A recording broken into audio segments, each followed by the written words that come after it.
found is amazing. For we found that Osiris and Isis and Horus were not ever meant to be, nor were they ever real people or real gods or spacemen who came from some other world. Not at all. As we have found in our research, and as I have found in my over 20-some-odd years of research into the mystery schools, they are like all the other symbols of the mystery religion. For the public, for the profane, they are the exoteric, and you may make of them what you wish. The adepts, the initiates, the priests, they don't care what interpretation you give the exoteric meaning. And the esoteric is so entirely different from what you may suspect that the answer will surprise you. You see, we cannot be deceived by the obvious, and you can never be deceived by the obvious, or even consider the obvious when looking at any of the mystery religions or the secret doctrine. And we cannot allow ourselves to be misdirected by the evident subterfuges, the deceptions of these ancient priests who so carefully concealed their arcana from the uninitiated world that we, at this late time, may even doubt its existence. Yet, now, today, it is thriving to the point that it controls all levels of our society, military, and government.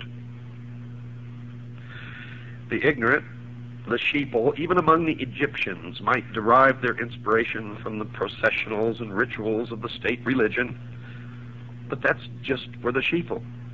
For those great philosophers who came from afar were in search of the highest form of human knowledge, the ancient arts, the secrets of the ages, and could not be satisfied by such outer show.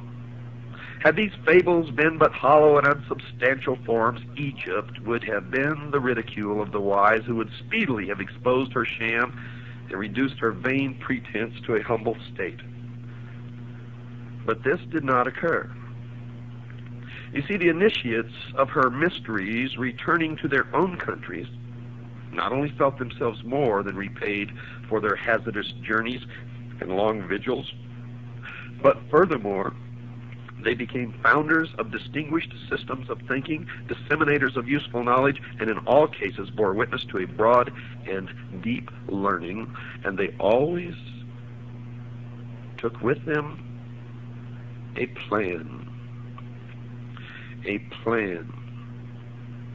for the unfoldment of a world utopian government, which plan still exists today and is still being carried out in secret as the completion of the great work.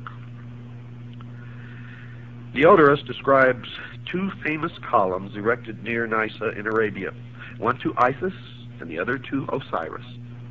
Now remember, Osiris and Isis never lived, they were not real people, and they were never gods. They are symbols for something much deeper. So when you listen to the interpretation of the inscriptions on the columns, remember that. The column to Isis bears this inscription, quote, "I am Isis, queen of this country. I was instructed by Mercury. No one can destroy the laws which I have established. I am the eldest daughter of Saturn, the most ancient of gods. I am the wife and sister of Osiris the king. I first made known to mortals the use of wheat. I am the mother of Horus the king. In my honor was the city of Bubastis built. Rejoice, O Egypt, rejoice, land that gave me birth," unquote.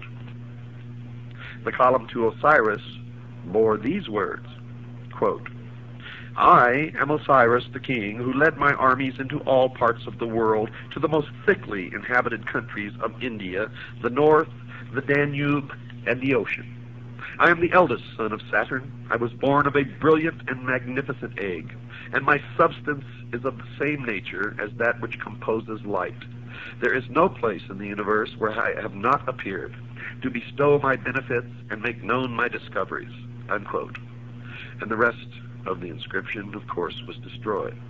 Now, while the inscription on the pillar, or the obelisk in honor of Isis, may be veiled, the inscription on the obelisk dedicated to Osiris is certainly not.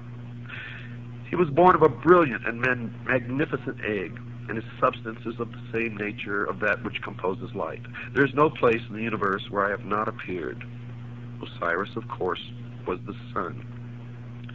In examining Plutarch's treatise, the introductory remarks appear of special significance. Yet, folks, these remarks are wholly ignored by Egyptologists who are content to confine themselves entirely to the fable which constitutes the larger part of the writing.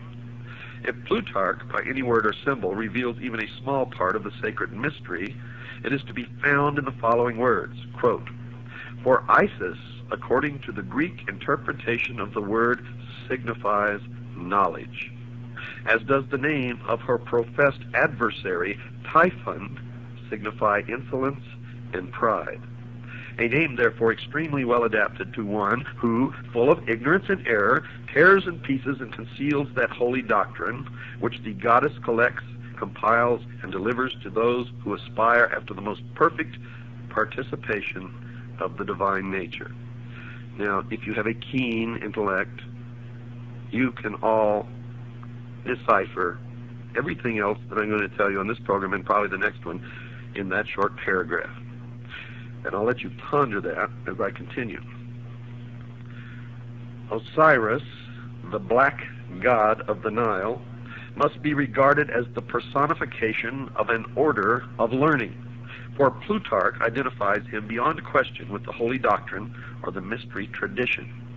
Now remember, I told you Osiris is the symbol of the sun, but the sun was the symbol of the power of the all-encompassing God of the universe. And later you're going to learn that the light or the sun represents something even deeper. It represents, dear listeners, primordial knowing, the gift of intellect. And where people can read these myths and think that these people really worship the sun or some god somewhere, they are mistaken. For the true object of their worship is the intellect.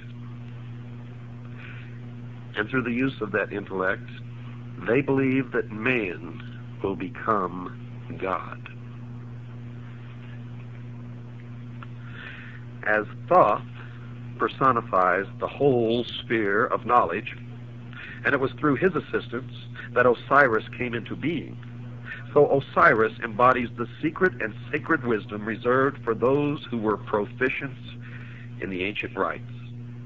Unquestionably, Osiris was later confused with other members of that vast pantheon of divinities which developed in the decadent period of Egyptian religious culture. But to the elect, the initiate, the adept, the priest, he represented to the end primordial knowing, that utter realization of truth, undefiled by intellection, unlimited by any mortal procedure, uncircumscribed by the limitation of thinking. You see, he signified not only that divine at-one-ment with the absolute, which is the end of all illumination, but by his life, death, and resurrection revealed the means by which mortal consciousness could achieve that end. Now remember, at-one-ment. Thus Osiris becomes a dual symbol, being in the first place the esoteric wisdom. Esoteric, folks, means hidden. So he represented in the first place the esoteric wisdom itself, and in the second place the composite order of initiates through whom that tradition was perpetuated. And now we begin to strip the veil from the mysteries.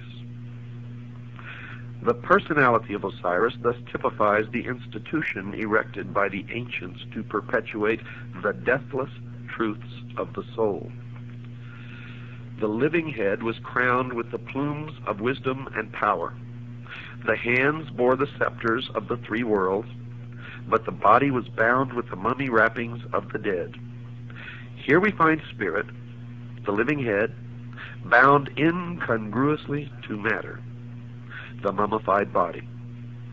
The soul was imprisoned in the narrow bonds of flesh.